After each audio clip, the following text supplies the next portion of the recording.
राहुल गांधी ने इस वक्त नरेंद्र मोदी को लेकर के और ओबीसी को लेकर के एक बहुत बड़ी बात कही है। नरेंद्र मोदी ओबीसी पैदा नहीं हुए थे, ये बात कर सुनिए जरा। पैदा हुए थे, उनको उनकी कम्युनिटी को बीजेपी ने 2000 में ओबीसी बनाया। आपके प्रधानमंत्री ओबीसी नहीं पैदा हुए, आपके प्रधानमंत्री जनरल कास्ट पैदा हुए। और ये पूरी दुनिया में झूठ बोल रहा है कि मैं ओबीसी पैदा हुआ। पता है मैं कैसे जानता हूं? पता है मैं कैसे जानता हूं? सुनो, मुझे बर्थ सर्टिफिकेट की कोई जरूरत नहीं है। पता है मैं कैसे जानता हूं कि आपके प्रधानमंत्री ओबीसी पैदा नहीं हुए? वो किसी ओबीसी से गले नहीं मिलते, वो किसी किसान का ऐसे हाथ नहीं पकड़ते, वो किसी मजदूर का हाथ नहीं पकड़ते, वो सिर्फ अदानी जी का हाथ पकड़ते हैं। और ये पूरी जिंदगी में जाति जनगणना नहीं करेगा, क्योंकि ये आपके प्रधानमंत्री पूरे देश से झूठ बोल रहे हैं। ये ओबीसी नहीं पैदा हुए, ये जनरल कास्ट के आदमी है, ये ओबीसी जाति जनगणना कभी नहीं करने देगा। लिख के ले लो, जाति जनगणना का काम कांग्रेस पार्टी और राहुल गांधी करके दिखाएगा। आप देखो, अब देखना, मैंने जाति जनगणना की बात की, सामाजिक न्याय की बात की। नरेंद्र मोदी जी ने भाषण दिया, कहते हैं भाइयों और बहनों, इस देश में सिर्फ दो जातें हैं, एक अमीर है, एक गरीब है।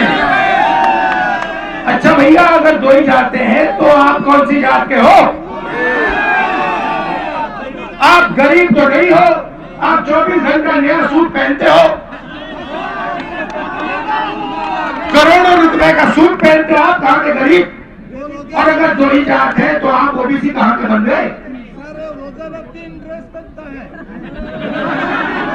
भैया भैया, सुबह एक नई ड्रेस आती है, उसके बाद दोपहर में अलग, शाम को अलग, और हर रोज अलग अलग अलग। और फिर ये झूठ बोल रहे हैं कि मैं ओबीसी वर्ग का आदमी हूं। नरेंद्र मोदी ओबीसी नहीं पैदा हुआ, नरेंद्र मोदी जनरल कास्ट का आदमी पैदा हुआ। उसकी जात को ओबीसी बीजेपी ने सिर्फ गुजरात में बनाया। ये 24 घंटा हिंदुस्तान के पिछड़े लोगों से झूठ बोल रहे हैं। पता लगा लीजिए मेरे फोन पे, मैं एक सेकंड में बता देता हूं आपको। मेरे फोन पे लिखा है, सुनो, मोदी जी मोद घांची जात के हैं, मोद घांची कास्ट के हैं। इनको गुजरात सरकार ने 2000 में ओबीसी घोषित किया था। आपके प्रधानमंत्री ओबीसी कास्ट के नहीं थे, वो जनरल कास्ट के आदमी हैं, और वो देश के हर पिछड़े वर्ग के व्यक्ति का बेवकूफ बनाने के लिए प्रधानमंत्री बनाए गए हैं। ले लो सच्चाई, सुन लो।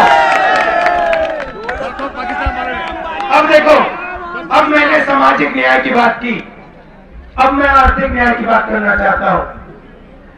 आपके प्रधानमंत्री, हिंदुस्तान के प्रधानमंत्री आपका पूरा का पूरा धन लेकर, आपके छोटे बिजनेसेस को लेकर खत्म कर रहा है।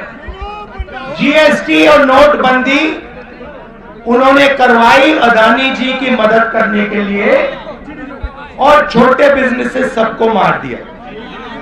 उड़ीसा में, बाकी प्रदेशों में युवाओं को रोजगार नहीं मिल सकता है। चाइना का माल, ये जो फोन है, ये जो आपकी शर्ट है, चाइना का माल हिंदुस्तान के बड़े बड़े उद्योगपति आपको बेचते हैं। चाइना के युवाओं का पैसा बनता है, उनका पैसा बनता है, आपकी जेब में से पैसा निकलता है। महंगाई से आप लड़ाई लड़ते हो, महंगाई आपको दबाती है। पेट्रोल का दाम बढ़ता है, आपको चोट लगती है। खाने का दाम बढ़ता है, आपको चोट लगती है। अदानी को कोई फर्क नहीं पड़ता, मोदी को कोई फर्क नहीं पड़ता। क्या आपको लगता है नरेंद्र मोदी अपने कपड़े खरीदता है? अगर खरीदता है तो मुझे समझा दो, प्राइम मिनिस्टर की सैलरी कितनी होती है भाइयों बहनों?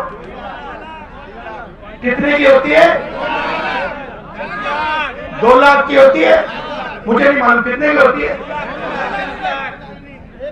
3 लाख की होती है। अलंकार पता लगाओ कितने की है। देखो, हाँ देखो, इंटरनेट का समय है। देखो, प्रधानमंत्री को नहीं भाई, प्रधानमंत्री को 1,60,000 रुपए प्रति महीना सैलरी मिलती है भाई और बहनों। मुझे एक बात बता दो, सैलरी 1,60,000 की और कपड़े हर रोज बदल रहे हैं। 3 कपड़े हर रोज बदल रहे हैं। एक कपड़ा मतलब 2-3 लाख रुपए का है, तो कहां से आ रहे हैं? बात समझो, बात समझो, बात समझो। ये 24 घंटा आपको उल्टी सीधी बात करता है। हर रोज ये नया कपड़ा पहनता है। इसके पास कपड़ा पहनने के लिए सैलरी नहीं है। कहां से आ रहा है ये पूछो आप, ये पूछो।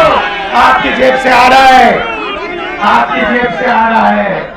ठीक है, अब देखना, अब अगली बार याद रखना, हिंदुस्तान के सब युवा, प्रधानमंत्री की सैलरी 1,60,000 रुपए प्रति महीना। सुबह उसको देखो, एक सूट पहनेगा 2-3 लाख का।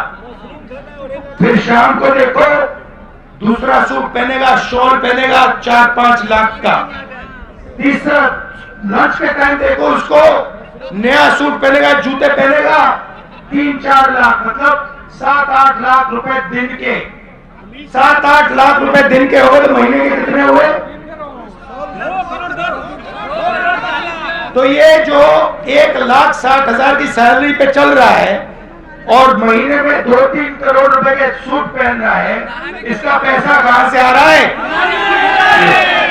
तो आप पर आर्थिक अन्याय हो रहा है, आपकी चोरी हो रही है भाइयों बहनों, पता नहीं लग रहा, देख नहीं पा रहे हो, देख नहीं पा रहे हो, बात समझ नहीं आ रही है। तो ये हो गई आर्थिक अन्याय की बात। चलो अब चलते हैं किसानों के पास। किसानों के खेत के पास जाते हैं और यहाँ पे किसानों से कौन लूट रहा है? बीजेडी और बीजेपी मिलकर।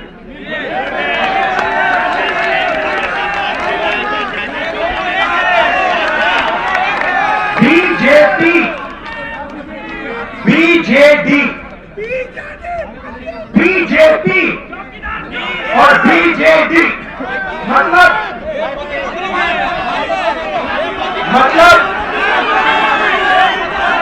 पी और डी फर्क है, बाकी एक ही है। बीजेपी, बीजेडी, डी और पी फर्क है। दोनों साथी है, पार्टनरशिप चल रही है। और ये क्या कर रहे हैं मैं आपको बता देता हूं साफ। ये यहाँ पे उड़ीसा में इनकी साजिश है, ये आदिवासियों की जमीन चोरी करने में लगे हुए हैं। ये इन्होंने ड्रोन लगा रखे हैं। यहाँ पे जो आदिवासी भाई हैं, गरीब लोग हैं, किसान हैं, आप समझ लो बात। आपको थोड़ी देर बाद ड्रोन दिखेगा हवा में। भैया ड्रोन है यहाँ पे, देखो ड्रोन है। कुछ देर बाद आपको ड्रोन दिखेगा। ड्रोन क्या करेगा? ड्रोन पता लगाएगा।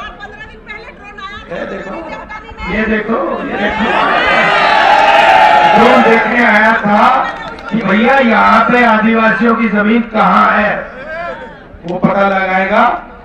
और फिर जहां भी आदिवासियों के गांव में ग्राम सभा की जमीन है, उसको ड्रोन सीधा अंबानी को, अदानी को बताएगा कि भैया देखो उड़ीसा में कोरापुर में 700 एकड़ जमीन है और अदानी जी आके वहां पे कोई एनजीओ आएगा 2500 एकड़ आपका उठा ले जाएगा, कहेगा भैया थैंक यू बाय बाय हम जा रहे हैं, आप जानो अपना काम है। तो इन अलग अलग अन्यायों से लड़ाई हो रही है, सामाजिक अन्याय, आर्थिक अन्याय, किसानों के खिलाफ अन्याय। अच्छा एक बात बताओ, आपका नाम क्या है? शहजादी बेगम। आपका नाम क्या है? सुधारा निरावड़िया। और कहाँ है महिला? आपका नाम क्या है? अच्छा आप 3 महिलाएं हैं यहाँ। अब मैं आपको बताना चाहता हूँ आपके खिलाफ अन्याय कैसे हो रहा है। ये जो यहाँ पे सब पुरुष हैं, ये सुनो सुनो, ये जो सब पुरुष हैं यहाँ, ये रात को सड़क पे अकेले चल सकते हैं? पुरुष चल सकते हैं? पुरुष क्यों नहीं चल सकते हैं? महिला चल सकती है? ये आपके साथ अन्याय हो रहा है। आपको रोज डराया जाता है, दबाया जाता है। तो महिलाओं के खिलाफ भी जो समाज जो अन्याय हो रहा है उससे हम लड़ रहे हैं। ये 5 अन्यायों के कारण हमने भारत जोड़ो न्याय यात्रा शुरू की और आपने इसमें अपनी पूरी शक्ति डाल दी, पूरी मदद की, इसके लिए धन्यवाद। और जब भी आपके पास बीजेपी के कार्यकर्ता आएंगे उनसे एक बात पूछना कि भैया ये जो आपका प्रधानमंत्री है इसने पूरे देश को झूठ बोला कि ये पिछड़े वर्ग का है, ये तो पिछड़े वर्ग का पैदा नहीं हुआ था, ये तो जनरल कास्ट का आदमी है, ये पूरे ओबीसी वर्ग को झूठ बोल रहा है, बेवकूफ बना रहा है। हर बीजेपी के कार्यकर्ता को ये बताना। ओके, शाबाश, थैंक यू।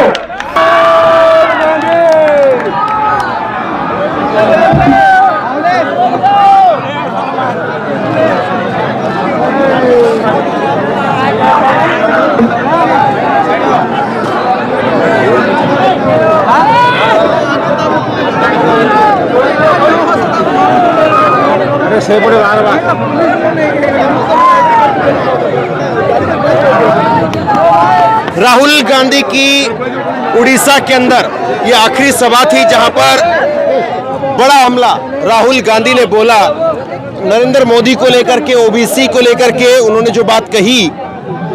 अब उस बात का बीजेपी क्या जवाब दे पाती है ये अपने आप में एक बड़ा सवाल है।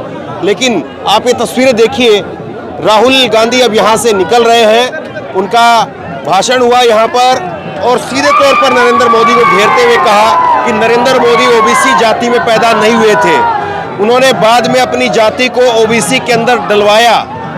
ये बड़ी बात राहुल गांधी ने यहाँ पर कही और उसके बाद में कहा कि मैं इस बात का प्रमाण इस तरह से दे सकता हूँ कि नरेंद्र मोदी वो ओबीसी के लोगों से हाथ नहीं मिलाते हैं, ओबीसी के लोगों को गले नहीं लगाते हैं, वो अडानी अंबानी को हाथ मिलाते हैं, अडानी अंबानी को गले लगाते हैं। ये बड़ा हमला अभी तक का राहुल गांधी का नरेंद्र मोदी को लेकर के कहा जा सकता है सीधे तौर पर। और निश्चित तौर पर इसका जो असर है या एक लंबी डिबेट है, लंबी बहस है, वो यहाँ पर अब खड़ी हो जाएगी कि राहुल गांधी ने जो कहा है वो सही है या बीजेपी जब इसका काउंटर देती है तो फिर वो सही कहा जाए। बहरहाल शेयर कीजिए इस खबर को, लोगों तक पहुंचाइए और इसी तरह की तमाम खबरों के लिए ऑनलाइन न्यूज इंडिया को सब्सक्राइब कीजिए। बहुत बहुत धन्यवाद।